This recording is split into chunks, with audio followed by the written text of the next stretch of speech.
Greetings, I'm Dr. Basel Abukhalaf from Germany, and I'm here to present to you the collaborative work of Dr. Anna Maria Luca from Greece and myself, and the title is The Evaluation of Stress and Coping Mechanisms in COVID-19's Era. On December 2020, we shared a questionnaire we created over Google Forms on social media. We were targeting an international population of over 18 years old of age, of which their behavior changes, stress intensity, mental health status, and living conditions. We collected 107 entries from 35 countries, 30 of which were healthcare workers.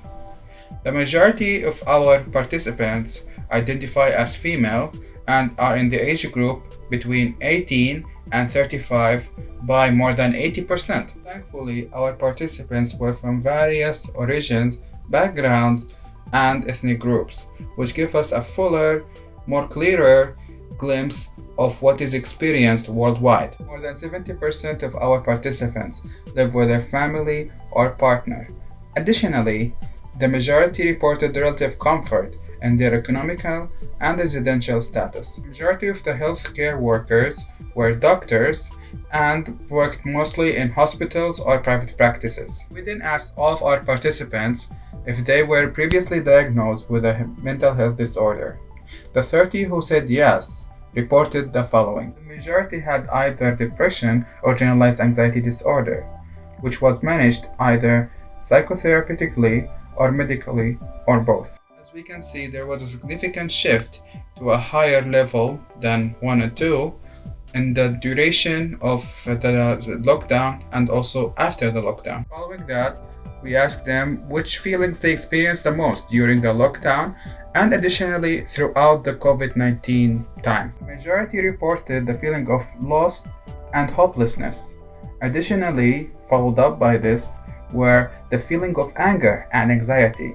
These results were reflected in both questions. Via SPSS, we were able to cross-tabulate the participants according to their gender and whether they are healthcare workers or not, and whether they experienced change in appetite, concentration, or sleep due to the pandemic. We also questioned how affected they were by the pandemic in whole and how good they feel they coped with it all. The few non-binary persons exhibit a huge change in their behavior.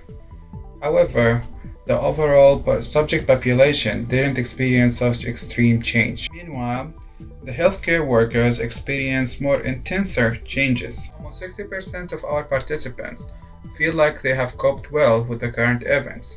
They consider this due to the way they managed their stress throughout the pandemic, and those were significantly reported as physical exercises and more often digital entertainment such as movies, films, series, and video games. Concerning the results, I believe we need to better follow up and closely monitor their mental and physical health from the effects of their unhealthy management of their stress.